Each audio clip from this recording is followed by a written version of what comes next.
Across the world, governments and organizations are increasingly opening their files and unlocking their hard drives. This open information is changing how people work, make daily decisions, and solve problems.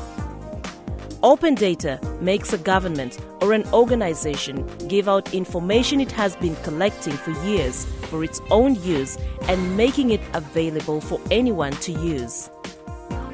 Of late, the United Nations has joined the efforts by making a global declaration on emphasizing the importance of data revolution in development. The need for and the dawn of a data revolution is at the heart of the international community's conceptualization of the UN-led post-2015 Sustainable Development Goals. A call for a data revolution by the UN Secretary-General's high-level panel on the post-2015 development agenda provides an opportunity for countries to harness the power of information in the implementation, accounting and tracking of the Sustainable Development Goals at all levels of government.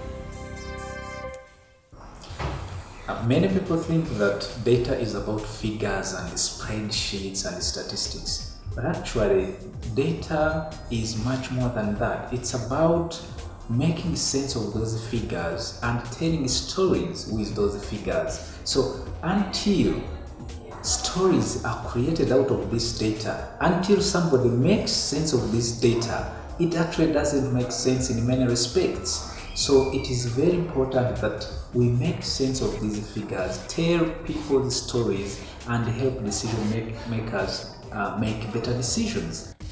In Uganda, open data is slowly developing roots.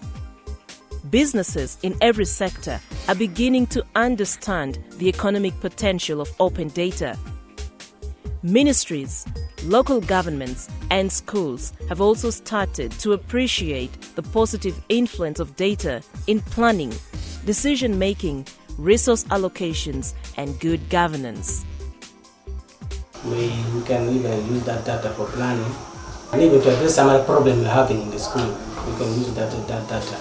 Development Research and Training, together with its partners, have for the last 4 years been trying to ensure that this global campaign takes root in Uganda and takes local and contextual significance in the everyday public and local decision-making. DRT's experience working at subnational level in Uganda has shown that there is a lot that needs to be done for data revolution to be actualized. Although over the years, Uganda has made demonstrable progress in obtaining development-related data, ministries and districts are still faced with numerous challenges in generating and managing data. The status quo leaves basic data missing.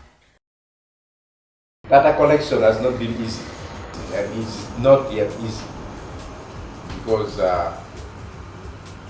we hardly have access to the data that we may need.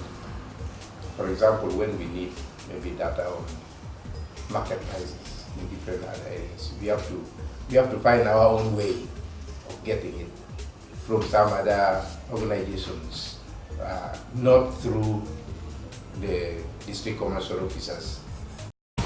This is what should be at the heart of the global data revolution debate. What does data revolution mean in real people's lives? Whose revolution is it? Is it sustainable? Can all countries take advantage of it?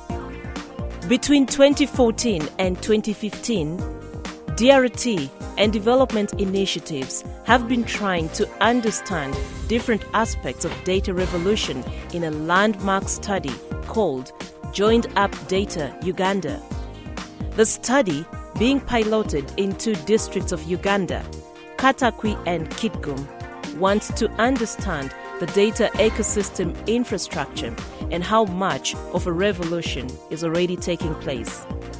Preliminary finds reveal that districts are still faced with lots of challenges in handling data. In the course of my work, particularly working with local governments, what I've come to learn is that in local governments particularly, there is either too much data and less information, or the other way around, too much information and less data. I think it's important to make the right balance, to make sure that if you disseminate or share data that's generated in an office or in a research, that you also create information out of that data so that people can understand and make sense of it.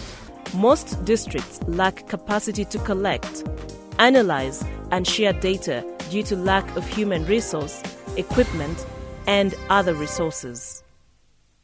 Kitgum as a whole has a lot of data, but the main challenge is how we can consolidate this data to bring up the picture of really what takes place. Because time and again you find we have the different departments which generate and have their own data, and it's not consolidated. Kitgum District Chairman says the biggest challenge is at the data collection stage. Sometimes those data may not be reliable. It depends on the character. Of the record officer. Sometimes they over-exaggerate, or sometimes they underquote. Some people give wrong information. So that's a challenge. When somebody gives wrong information, meaning that everything that you're going to get, it's going to be wrong. Because when it comes to analyze and maybe coming to give a recommendation, you will give a recommendation which is really not suitable to what the issue would have required. More people in government, local government, and business communities are welcoming initiatives that would encourage opening up data for public use. I do think we need a lot of support to have reliable data that will inform our decision making, so that whatever decisions we take are evidence-based, and that therefore the solutions that we generate to address the problems we have are based on facts. Open data transforms our government and makes it more transparent and accountable. It also makes it easier for citizens to communicate with the government and each other. That leads to collaboration and cooperation. People become more informed and engaged. This saves time and helps to make smart decisions. To fully benefit from open data, however, it is important to acknowledge and address the unique challenges faced by communities, countries, regions, to ensure that development stakeholders in these areas are able to use data for development decision making.